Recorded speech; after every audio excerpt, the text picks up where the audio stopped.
In life, moments of decision often come without warning, demanding courage, intuition, and a readiness to act. This story begins at the Emberfield rest stop, a quiet oasis on a lonely highway, where seasoned Marine, Michael Winston, stops for a simple coffee break. What seemed like an ordinary evening quickly spiraled into a tense and life-changing encounter. As Michael's sharp instincts are piqued by the unsettling behavior of a young girl and an older man, a tale of vigilance, humanity, and bravery unfolds. In this gripping narrative, we follow Michael's journey from suspicion to action, as he navigates the blurred lines of judgment and responsibility. His decision to trust his gut and step into a potentially dangerous situation not only exposes a sinister plot but also saves an innocent life. This story is more than just a tale of heroism. It's a powerful reminder of the profound impact one person can make when they choose to act instead of turning away. The unsettling rest stop. The Emberfield rest stop sat quietly on the side of a seemingly endless stretch of highway. It wasn't a place that typically drew attention, just a small diner and convenience store nestled against the backdrop of rolling fields. The fading sunlight bathed the area in warm hues, but the long shadows creeping across the lot hinted at the encroaching darkness of the evening. For most travelers, it was merely a pit stop on their journey, a brief respite before continuing on their way. For Michael Winston, however, this unassuming location was about to become the setting for an unforgettable encounter. Michael had spent the better part of the day driving, the hum of his car engine serving as the soundtrack to his thoughts. The long road stretched ahead of him, a physical representation of his own uncertain future. Recently retired from the Marines, Michael was still adjusting to life as a civilian. The familiar structure and discipline of military life had been replaced by an uncomfortable freedom that left him feeling unmoored. He had faced countless battles overseas, but this new chapter felt like a different kind of war, a war against uncertainty, against the mundane, and against the ghosts of his past. As his car approached the rest stop, Michael debated whether to pull in. The low fuel gauge and his craving for a hot cup of coffee made the decision for him. He eased his vehicle into the sparsely populated parking lot, his eyes scanning the area with the practiced precision of someone trained to assess potential threats. It was a habit he couldn't shake, even now. The diner was an old, weathered building, its exterior paint peeling under the weight of years. A single neon sign flickered in the window, advertising hot coffee and homemade pies. Inside, the fluorescent lights buzzed softly, illuminating the booths and tables in a harsh, unflattering glow. It was the kind of place where time seemed to stand still, where the decor and menu hadn't changed in decades. Michael stepped inside, his boots making a dull thud against the worn linoleum floor. The smell of freshly brewed coffee and fried food greeted him, mingling with the faint scent of cleaning products. A quick scan of the room revealed a handful of patrons, 2 truckers hunched over steaming mugs, an elderly woman quietly enjoying a slice of pie, and a man in a suit engrossed in his newspaper. It was a scene of quiet normalcy, but something about it felt off. As Michael made his way to the counter, his attention was drawn to a small booth by the window. There, a young girl sat across from a middle-aged man. The girl couldn't have been more than 8 years old, her bright red dress a stark contrast to her dark skin and curly hair. She seemed nervous, her wide eyes darting around the room as if searching for an escape. Her hands fidgeted in her lap, occasionally rising to her face in a gesture that seemed almost protective. The man across from her, sharply dressed in a navy blue suit, held a newspaper up in front of him. He appeared calm, but his eyes, when they peeked over the top of the paper, carried an intensity that sent a shiver down Michael's spine. Michael tried to shake off the feeling of unease. There could be countless innocent explanations for the scene before him. Maybe the man was the girl's father, or perhaps an uncle or family friend. Yet, something about their interaction, or lack thereof, set his instincts on high alert. The girl's posture was tense, her movement stiff, and her gaze fleeting.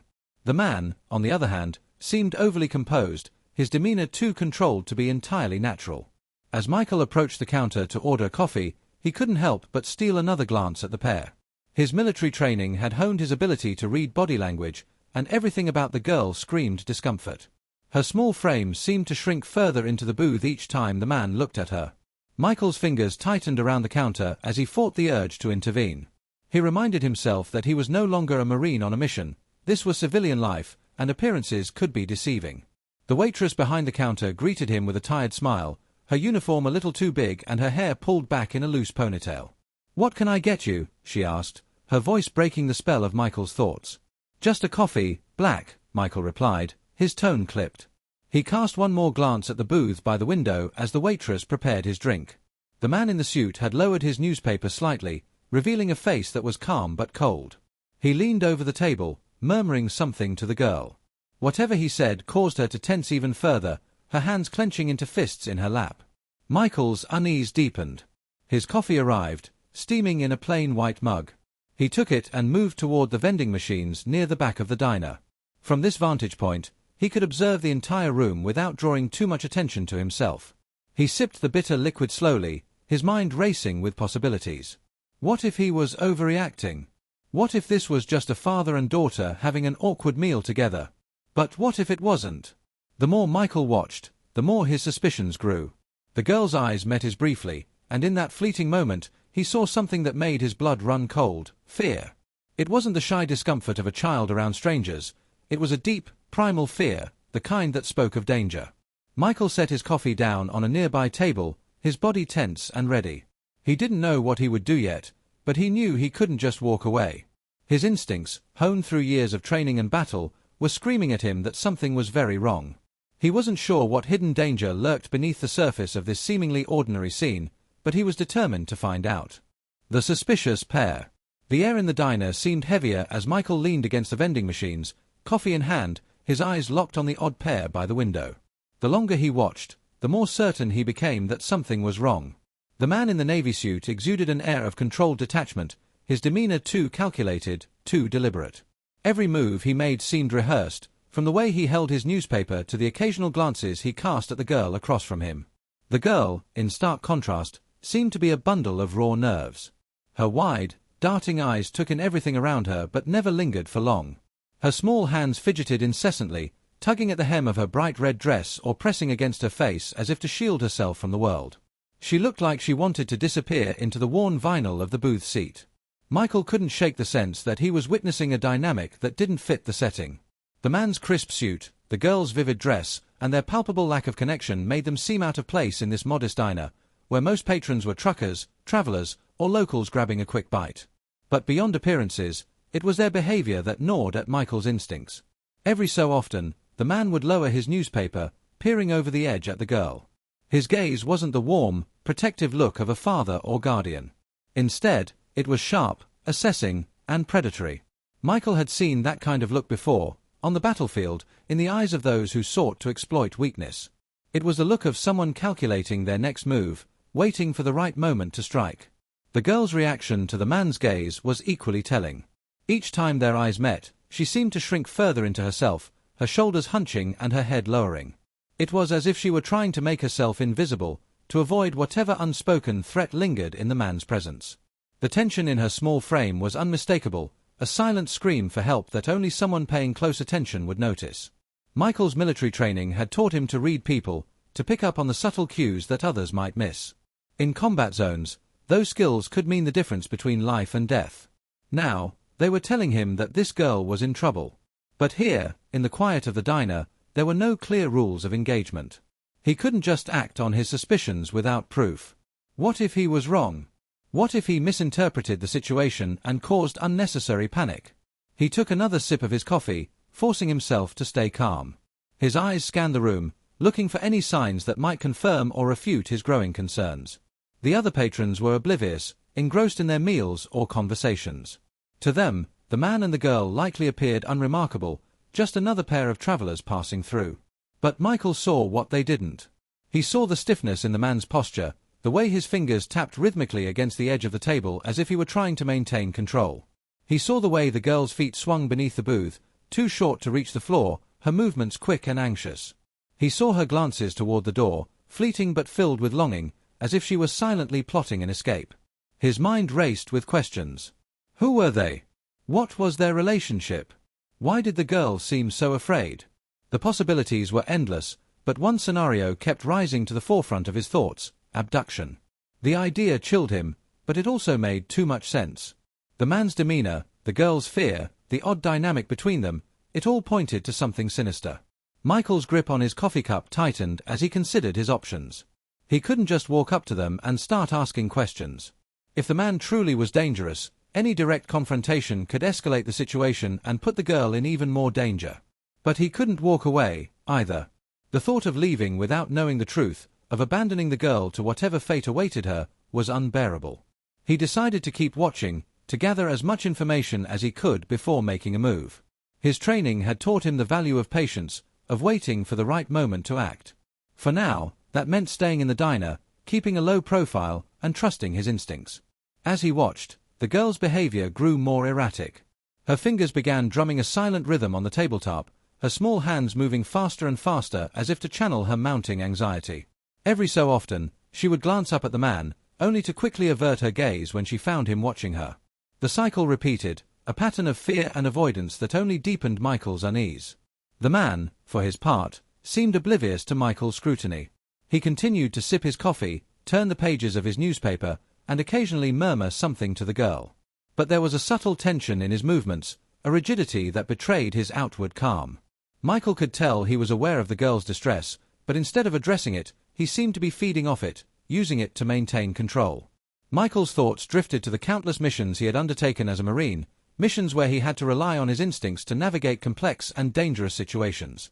This felt no different, except that the stakes were more personal. This wasn't a battlefield with clear enemies and objectives. This was a diner, and the threat was shrouded in ambiguity. But that didn't make it any less real. As the minutes ticked by, Michael felt his resolve harden. He didn't have all the answers, but he had seen enough to know that something wasn't right. The girl's fear, the man's control, the unspoken tension between them, it all pointed to a situation that couldn't be ignored. He didn't know what he would do yet, but he knew he couldn't sit idly by. Michael took another sip of his now lukewarm coffee, his eyes never leaving the pair by the window.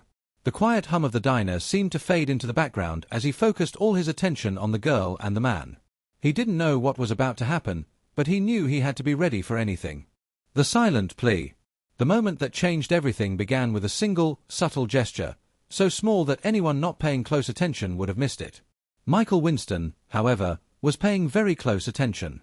As he leaned against the vending machines, his sharp eyes trained on the pair in the booth by the window, he noticed the young girl's hand rise slightly. Her small palm faced outward, fingers spread wide in an odd, deliberate motion. The gesture was fleeting, her hand quickly dropping back to her lap, but it was enough to catch Michael's attention. At first, he thought it might have been a nervous tic, a habit born out of anxiety. But the precision of the movement, the way her fingers spread with a quiet urgency, suggested otherwise. Michael's brow furrowed as he replayed the gesture in his mind. It was deliberate, intentional. The kind of movement someone might make when they couldn't use words to express themselves. His gut told him it wasn't random. His instinct screamed at him to act, but he forced himself to remain still, analyzing the situation further. Was this a distress signal? The idea seemed far-fetched at first, but the more he thought about it, the more it made sense. In high-stress environments, particularly where speaking up could escalate danger, people often resorted to silent signals to communicate. Michael had seen similar gestures in his military career, subtle movements used to convey critical messages without drawing attention. The girl's eyes darted around the room, avoiding direct contact with anyone. Yet, for the briefest moment, her gaze met Michael's. In that fleeting connection, he saw something that made his blood run cold: desperation. It wasn't just fear, it was a silent, pleading cry for help. Her wide, dark eyes spoke volumes in the split second before she looked away, her hands fidgeting nervously in her lap. Michael's pulse quickened as his mind raced through the possibilities. If the girl truly was in danger, that hand gesture could be her way of reaching out to someone, anyone, who might notice. But what if he was wrong? The consequences of misinterpreting the situation could be significant. He could embarrass himself, alarm the other patrons, or worse, escalate a perfectly innocent situation into chaos. Yet, the alternative, doing nothing, was far more unbearable. The memory of her wide, frightened eyes lingered in his mind, refusing to let him dismiss the moment as coincidence. He couldn't shake the feeling that this girl was trying to tell him something, and he was the only one who had noticed. Michael's training had taught him the importance of trusting his instincts, even when the path forward wasn't clear. But this wasn't a battlefield with clear objectives and rules of engagement. This was a civilian setting, and any action he took carried risks, not just for himself, but for the girl as well. He needed more information before he could act. As he sipped his coffee, his eyes never leaving the girl, he noticed something else. Her feet swung back and forth beneath the table, a seemingly innocent movement that, upon closer inspection, revealed her mounting anxiety. The rhythm was uneven, her movements growing more frantic as the minutes passed. She wasn't just fidgeting, she was trying to cope with something. The man across from her remained an unsettling figure of calm. He held his newspaper up as a barrier, his face partially obscured, but Michael could see his eyes peering over the top. His gaze, sharp and calculating, lingered on the girl far too long. There was an unnatural stillness to the man's posture, a quiet control that only deepened Michael's suspicion. Michael's thoughts were interrupted when the girl made the gesture again. This time, it was even more deliberate.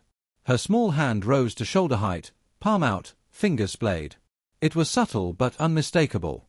Her eyes darted to Michael, and for the briefest moment, their gazes locked again. The fear in her expression was almost palpable, her silent plea cutting through the mundane noise of the diner like a knife. He had seen enough. Whatever this gesture meant, it was clear that the girl was trying to communicate something. Michael's grip on his coffee cup tightened as he weighed his options. He couldn't simply ignore her. His instincts, honed through years of military service, were telling him that this situation was far from normal. He needed to act, but how? The last thing he wanted to do was create a scene or put the girl in more danger. If the man across from her was indeed a threat, any overt action could escalate the situation. But if he walked away now, he might be leaving her to an unimaginable fate. The weight of the decision pressed heavily on him. Michael took a deep breath, forcing himself to stay calm. He needed to think clearly, to assess the situation like he had done countless times in combat. He considered his options. Should he approach the table and ask if everything was all right? Should he involve the diner staff? Or should he call the police and wait for backup? His thoughts were interrupted when the girl's eyes met his once more. This time, the desperation in her gaze was unmistakable. It was as if she were silently begging him to understand, to do something before it was too late. The urgency in her expression sent a chill down Michael's spine. He decided to act, but cautiously. He couldn't afford to jump to conclusions without more information. He needed to position himself closer to the pair, to observe them without drawing too much attention. With his coffee in hand, he moved to a booth near the window, seating himself at an angle that allowed him to keep the girl and the man in his line of sight. From this vantage point, he could see more details. The girl's hands were trembling slightly, her fingers gripping the edge of the table as if to steady herself. Her lips moved faintly, as if she were muttering something under her breath. The man, meanwhile, had lowered his newspaper entirely, his sharp gaze fixed on her. There was something predatory in the way he watched her, his expression too controlled to be natural. Michael's heart pounded as he took in the scene. He knew he had to tread carefully, but the growing sense of urgency was impossible to ignore. This wasn't just his imagination. Something was very, very wrong. He set his coffee down and reached for his phone. His fingers hovered over the screen as he debated whether to call the police. What would he even tell them? That he had a bad feeling about a man and a girl at a diner? It sounded flimsy, but he couldn't shake the conviction that his instincts were right. The girl's hand rose one last time, the same silent plea repeated. This time, her eyes lingered on Michael, filled with a mixture of fear and hope. In that moment, Michael made his decision. He wasn't going to walk away. He couldn't. Instinct over doubt. Michael Winston's military training had drilled into him a simple but vital lesson: trust your instincts. Time and again, in the chaos of combat, his gut feelings had steered him away from danger and toward solutions that logic alone could not find. But here, in the quiet confines of a small-town diner, surrounded by innocuous patrons and everyday normalcy, his instincts were screaming louder than ever before. Something was undeniably wrong, and the stakes were just as high as they had ever been on the battlefield. Michael sat in the booth, his coffee cooling in front of him as he tried to sort through the whirlwind of thoughts racing through his mind. The girl's repeated hand gestures played over and over in his memory. Each one had been deliberate, purposeful. Combined with the fear he'd seen in her eyes and the unnatural tension in her small frame, it left no doubt in his mind. She was trying to signal for help. He stole another glance at the pair by the window. The girl sat stiffly in her seat, her eyes darting around the room with increasing frequency. Her hands fidgeted in her lap, her fingers twisting the fabric of her bright red dress. It was a stark contrast to the man seated across from her, who exuded an air of composed control. His posture was too rigid, his movements too calculated, as if he were trying to maintain a facade of normalcy. The contrast between the two was impossible to ignore. Michael's mind worked quickly, analyzing the situation from every angle. He considered the possibility that he was wrong, that his instincts had misfired and he was misreading an innocent scene. Perhaps the man was the girl's father or uncle, and the girl's discomfort was nothing more than shyness or fatigue. But even as he tried to rationalize, his instincts rebelled. The girl's behavior, the man's demeanor, it all pointed to something far more sinister. He couldn't shake the feeling that time was running out. If he waited too long to act, he might lose the opportunity to intervene. But if he acted too hastily, he risked making a terrible mistake. The weight of the decision pressed down on him like a physical burden, each second ticking by with agonizing slowness. The girl's eyes met his again, and Michael felt a chill run down his spine. There was a desperation in her gaze that defied explanation. It was a look he had seen before, in civilians caught in the crossfire of war, in hostages awaiting rescue. It was the look of someone clinging to hope in the face of overwhelming fear. Michael took a deep breath, forcing himself to focus. He needed to approach this situation with the same level of care and precision that he would in a combat zone. Rushing in without a plan could put the girl in even more danger, especially if the man was as dangerous as Michael suspected. But doing nothing was not an option. He considered his options carefully. Confronting the man directly could escalate the situation, potentially causing him to lash out or flee with the girl. Calling the police seemed like the safest course of action, but it came with its own risks. What if they didn't take his concerns seriously? What if the man left before they arrived? The thought of letting the girl slip through his fingers was unbearable. Michael reached for his phone, his fingers moving decisively as he dialed 911. The voice of the operator came through the line, calm and professional. 911, what's your emergency? I'm at the Emberfield rest stop, off Highway 27, Michael said, his voice low but steady. There's a situation here that I think needs immediate attention. There's a young girl, about 8 years old, sitting with an older man. Something's not right. She's showing signs of distress, and I believe she might be in danger. The operator's tone shifted, becoming more focused. Can you describe the girl and the man? Michael provided detailed descriptions of both, his military training evident in the precision of his words. He described the girl's red dress, her curly hair, and the nervous gestures that had caught his attention. He described the man's navy suit, his salt and pepper hair, and the unsettling intensity of his gaze. Has the man shown any signs of aggression toward the girl? The operator asked. Not overtly, Michael replied. But his behavior is controlling, and the girl seems terrified. She's been making hand gestures that I believe might be a distress signal. The operator assured him that officers were on their way and instructed him to remain calm and avoid direct confrontation unless the situation escalated. Michael agreed, though his instincts told him to stay alert and ready to act if necessary. He ended the call, slipping his phone back into his pocket, and turned his attention back to the pair by the window. The girl's behavior had grown more anxious. Her fingers drummed a frantic rhythm on the tabletop, her feet swinging beneath her seat in uneven motions. Every so often, she glanced at the man, her expression a mix of fear and resignation. Michael could see the tension in her small frame, the way she seemed to brace herself for some unseen threat. The man, meanwhile, appeared calm and composed, but Michael could sense the underlying tension in his movements. His fingers tapped lightly against the edge of the table, and his eyes darted toward the entrance of the diner as if he were calculating his next move. Michael's presence had not gone unnoticed, and he suspected the man was growing wary. Michael's mind raced as he considered the next steps. The police were on their way, but he didn't know how much time he had before the man decided to leave. He needed to buy time, to keep the man and the girl in the diner until help arrived. But how? An idea formed in his mind, and he decided to act on it. Rising from his seat, he made his way to the counter and ordered a sandwich and a bottle of water. It was a simple move, but it gave him an excuse to linger in the diner without drawing suspicion. As the waitress prepared his order, Michael positioned himself near the entrance, a spot that allowed him to keep a clear view of the pair by the window. The tension in the diner was palpable, at least to Michael. The other patrons remained oblivious, chatting quietly or staring at their food. But for Michael, every movement, every glance, every sound was magnified. His senses were on high alert, his body poised for action. Minutes stretched into what felt like hours as Michael maintained his vigil. The girl's eyes met his one final time, and in that moment, he saw something that steeled his resolve. It was a silent plea, a cry for help that could not be ignored. Michael's decision was made. He wouldn't walk away, wouldn't let doubt or fear hold him back. This wasn't just a gut feeling anymore, it was a certainty. The girl needed help, and he was the only one who could provide it. The call for backup. Michael Winston's heart pounded as he stepped outside the diner, the cool evening air hitting his face like a splash of water. The contrast between the tense atmosphere inside and the calm stillness of the parking lot was jarring, but Michael's mind remained focused. The girl's silent plea and the man's unsettling behavior left no room for doubt. He had to act now, before the opportunity slipped through his fingers. Reaching his car, Michael leaned against the hood, his eyes fixed on the diner's entrance. He pulled out his phone, his fingers moving swiftly as he dialed 911 for the second time that evening. Every moment felt like an eternity as the line rang, the weight of the situation pressing heavily on his chest.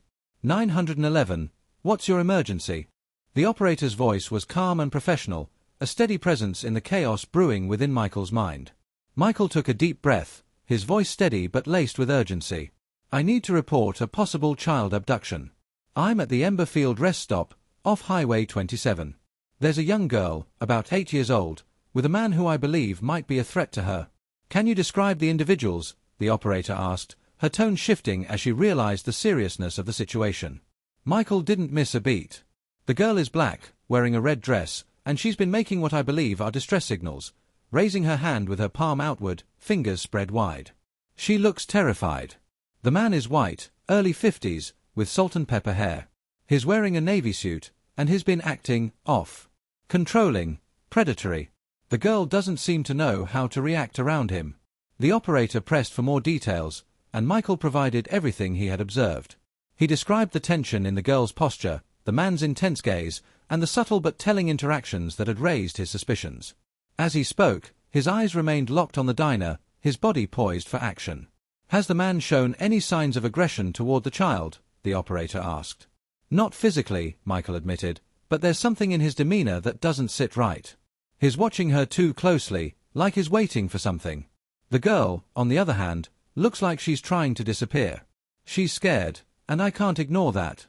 The operator assured Michael that officers were en route and would arrive shortly. She advised him to avoid direct confrontation unless the situation escalated. Stay where you are and keep an eye on them, she said. Your description has been noted, and the officers will handle it from here. Michael ended the call, sliding his phone back into his pocket. His instincts told him to remain vigilant. If the man decided to leave before the police arrived, Michael would need to act quickly to ensure the girl's safety. He scanned the parking lot, noting the vehicles parked near the diner. A few trucks, a sedan, and a minivan. Which one belonged to the man? The minutes dragged on, each second stretching into what felt like hours. Michael's senses were on high alert, every sound and movement registering in his mind. He could hear the faint hum of the diner's neon sign, the rustle of leaves in the evening breeze, and the distant rumble of an approaching vehicle. The wait was agonizing, but Michael knew he couldn't afford to lose focus. Through the diner's large windows, Michael kept a close watch on the pair. The girl's small frame was hunched over the table, her hands fidgeting nervously. The man leaned toward her, speaking in low tones that Michael couldn't hear. Whatever he was saying seemed to have an effect on the girl, her shoulders tensed, and her head lowered further, as if trying to retreat into herself. Michael's grip on the hood of his car tightened. He felt the familiar rush of adrenaline coursing through his veins, a sensation he hadn't experienced since his days in the Marines. This wasn't a battlefield, but the stakes felt just as high. The girl's life could very well depend on his actions. The sound of sirens in the distance snapped Michael out of his thoughts. Relief washed over him as he spotted the flashing lights of 2 police cruisers approaching the rest stop. The vehicles pulled into the parking lot, their presence immediately altering the dynamic of the scene. Michael straightened, waving to the officers as they stepped out of their cars. The lead officer, a tall man with a no-nonsense demeanor, approached Michael. Are you the one who called this in? He asked, his voice calm but commanding. Yes, Michael replied, quickly summarizing the situation. He pointed toward the diner, describing the pair and recounting the details he had observed. The officer listened intently, his expression growing more serious with each passing moment. We'll handle it from here, the officer said, nodding to his partner. Thank you for bringing this to our attention. Stay close in case we need further information. Michael nodded but didn't move far. He wasn't about to leave, not until he was sure the girl was safe. He watched as the officers entered the diner, their presence immediately drawing the attention of the patrons inside. The quiet murmur of conversation was replaced by a tense silence, the atmosphere shifting in an instant. From his vantage point outside, Michael could see the officers approach the booth by the window. The man in the suit looked up, his expression momentarily frozen in surprise before he masked it with a forced smile. The girl remained still, her wide eyes fixed on the officers as they spoke to the man. Michael's heart pounded as he waited, his fists clenching and unclenching at his sides.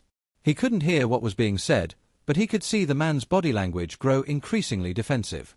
His hands gestured emphatically, his face a mix of feigned innocence and growing panic. Then, the girl made the gesture again, her small hand rising, palm outward, fingers spread. This time, there was no mistaking its intent. It was a cry for help, a desperate plea for someone to save her. Michael felt a surge of vindication and determination. He had been right. This wasn't just his imagination. The girl needed help, and now, with the police present, she was finally getting it. The officers' demeanor shifted as they focused their attention on the girl. One of them knelt beside her, speaking in gentle tones, while the other kept a close watch on the man. The girl's lips moved hesitantly, her voice too quiet for Michael to hear, but whatever she said caused the officers to exchange a quick, knowing glance. The lead officer straightened, his expression hardening as he addressed the man. Michael couldn't hear the exact words, but the tone was clear. This was no longer a casual conversation. The man's composure began to crack, his movements growing more erratic as he argued with the officers. The tension in the diner was palpable, the air thick with unspoken confrontation. Michael's instincts told him that the situation was about to escalate. He remained by his car, ready to step in if needed, but trusting that the officers would handle it.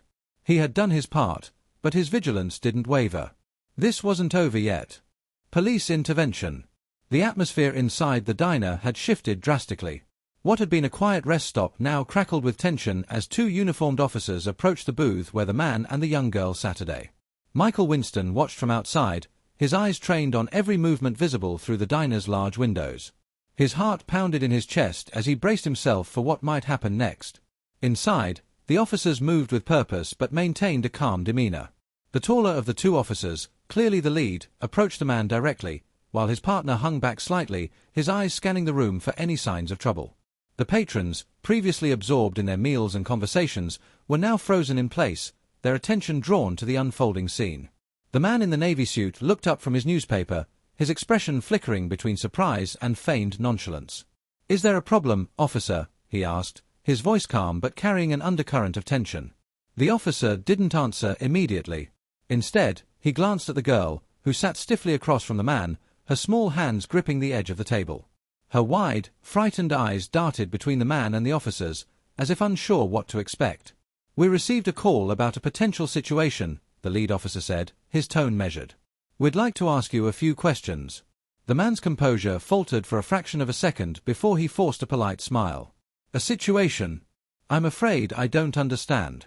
My niece and I are just having a meal. Is there a problem with that?"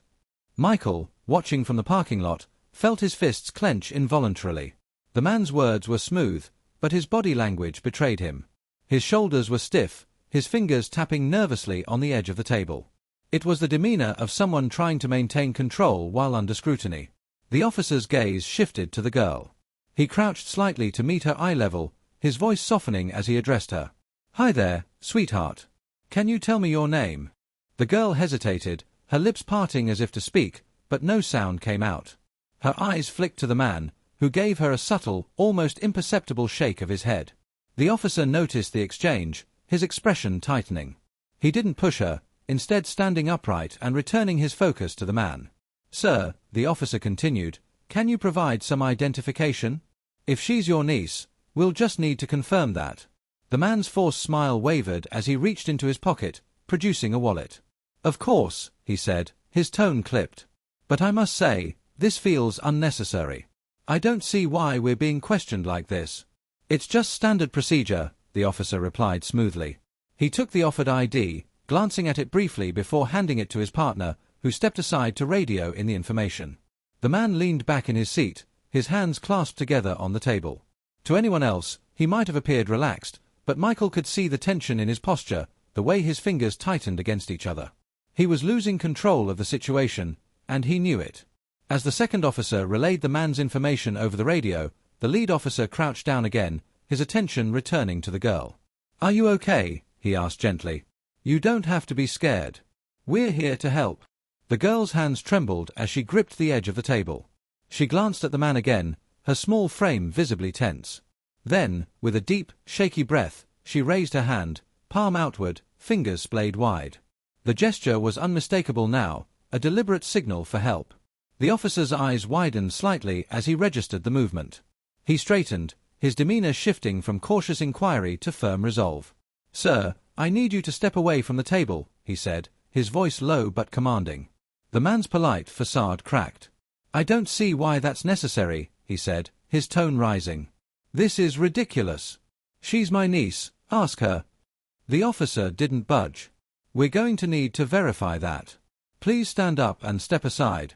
The tension in the room was palpable. The other patrons watched in stunned silence, their meals forgotten. Michael's heart pounded as he watched the scene unfold, every muscle in his body coiled and ready to act if necessary. The man's defiance escalated. "You're making a mistake," he snapped, his voice laced with anger. "I'm not doing anything wrong." The officer's partner returned, a grim expression on his face. He handed a piece of paper to the lead officer, who glanced at it before turning back to the man. "Sir, we've received information that contradicts your claims. We need you to come with us for further questioning." The man's reaction was immediate and explosive. "You have no right," he shouted, his chair scraping loudly against the floor as he stood abruptly. His sudden movement caused the girl to flinch, her hands flying up to shield her face. Michael didn't wait. He burst through the diner's doors, his movement swift and purposeful. "Hey!" he called out, his voice sharp. The man froze, his head snapping toward Michael. For a brief moment, their eyes locked, and Michael saw the panic and fury swirling in the man's gaze. The lead officer stepped forward, his hand resting on the holster at his side. "Sir, calm down," he said firmly. "We're not going to ask again. Step away from the girl." The man's jaw clenched, his hands balling into fists at his sides. He looked as though he might try to resist, but the presence of the officers, and now Michael, left him with little choice. With a muttered curse, he stepped back from the table, his movements stiff and reluctant. The girl remained seated, her small frame trembling. One of the officers moved to her side, crouching down to offer reassurance. "You're safe now," he said gently. "You don't have to be scared anymore." The man was quickly handcuffed and escorted out of the diner, his protests growing louder with each step. "This is a mistake. You'll regret this," he shouted, his voice fading as the officers led him to one of the patrol cars. Michael watched as the girl clung to the officer beside her, tears streaming down her face. Her small, trembling voice broke the heavy silence in the diner. "Thank you," she whispered, her words barely audible but filled with profound relief. For Michael, the sight of her safe and out of the man's grasp brought a rush of emotion he hadn't expected. The tension that had gripped him since he first noticed the pair began to ebb, replaced by a deep sense of gratitude that he had trusted his instincts. As the officers worked to comfort the girl and gather more information, Michael knew that the situation was far from over. There would be questions to answer, statements to give, and investigations to conduct. But for now, the most important thing was clear: the girl was safe. The chaos of the night finally began to settle as the man was escorted out of the diner, handcuffed and furious. The girl, now surrounded by officers, sat quietly at a booth, her small frame still trembling from the ordeal. Michael Winston remained near the counter, his sharp eyes watching everything unfold. His role wasn't over yet, but a deep sense of relief washed over him. He had made the right decision. Inside the police station later that night, the puzzle pieces began to fall into place. As the officers processed the man, identified as Greg, they uncovered a disturbing series of events. Greg was not the girl's legal guardian. Further investigation revealed that he was the estranged husband of the girl's mother. Following a bitter custody battle, the courts had awarded full custody of the girl, Zoe, to her biological father due to concerns about her mother's stability. Greg had conspired with Zoe's mother to abduct the girl and flee the country. Documents found in his car included forged travel permits, fake IDs, and flight itineraries. The evidence painted a chilling picture of a premeditated plan to evade the law and separate Zoe from her father permanently. Zoe, sitting with a kind-faced female officer, slowly began to share her side of the story. Through soft whispers, she explained that Greg had taken her from school, claiming it was a surprise trip. She had been too scared to resist but quickly realized something was wrong. Her mother wasn't with them, and Greg's behavior had grown increasingly menacing. "I didn't know what to do," Zoe said, her small voice breaking. "He told me not to talk to anyone. But then I saw the man at the diner," she added, glancing at Michael, "and I thought he might help me." Her silent gestures, the open palm and spread fingers, were something she had learned from a school safety program about how to signal for help when speaking out wasn't an option. Michael's attention to detail had made all the difference. Hours later, the door to the police station swung open, and a man burst in, his face a mix of fear and desperation. It was Zoe's father. His hands trembled as he scanned the room until his eyes landed on Zoe. "Zoe!" he cried, his voice cracking with emotion. Zoe's head snapped up, and a wide smile broke across her tear-streaked face. "Daddy!" she shouted, running to him and throwing her arms around his neck. The man dropped to his knees, clutching his daughter tightly as tears streamed down his face. "You're safe now," he whispered over and over, his voice choked with relief. Michael stood nearby, giving the family space to reunite. Watching the scene, he felt a profound sense of fulfillment. Zoe's father turned to him, his eyes brimming with gratitude. "Thank you," he said, his voice shaking. "Thank you for saving my daughter." Michael, ever humble, shook his head. "I just did what anyone should do," he replied. But deep down, he knew that trusting his instincts and acting on them had made all the difference. Greg's defiance faded as the weight of the evidence against him became impossible to deny. His protests turned to silence as he was led away to a holding cell. The officers assured Zoe's father that Greg would face charges for attempted abduction, forgery, and violating court orders. It was the beginning of a long legal battle, but one that Zoe's father was determined to see through. Zoe's father spoke with resolve. "She's safe now, and that's all that matters. But I'll make sure they can never come near her again." The next morning, as the first rays of sunlight filtered through the police station's windows, Michael prepared to leave. He had provided his statement, answered every question, and ensured that Zoe's father had his contact information in case further details were needed. Zoe, still clutching her father's hand, walked over to Michael before he left. "Thank you," she said softly, her voice filled with sincerity. "You saved me." Michael crouched down to her level, a small smile playing on his lips. "You're a brave girl, Zoe. You saved yourself by asking for help. Don't ever forget that." Zoe nodded, her smile shy but genuine. Her father gave Michael a firm handshake, his grip conveying all the gratitude words couldn't express. "You're a hero," he said simply. Michael didn't feel like a hero, but he nodded in acknowledgement. As he walked out of the station and into the fresh morning air, he felt a deep sense of peace. He hadn't planned to stop at that diner, but doing so had changed everything. It was a reminder that sometimes, life placed us in the right place at the right time to make a difference. As Michael drove away, he reflected on the events of the past night. He had faced countless battles in his military career, but this had been a different kind of fight, a fight for a child's safety, for justice, and for the courage to act when it mattered most. He knew he would carry the memory of Zoe's grateful smile and her father's tearful thanks with him for a long time. Though the road ahead for Zoe and her father would likely be challenging, Michael was confident they would find their way. And for the first time in a long while, he felt a renewed sense of purpose. It wasn't the battlefield he had once known, but it was a mission he was proud to have completed. As the highway stretched out before him, Michael felt a quiet satisfaction. He hadn't just intervened, he had made a difference.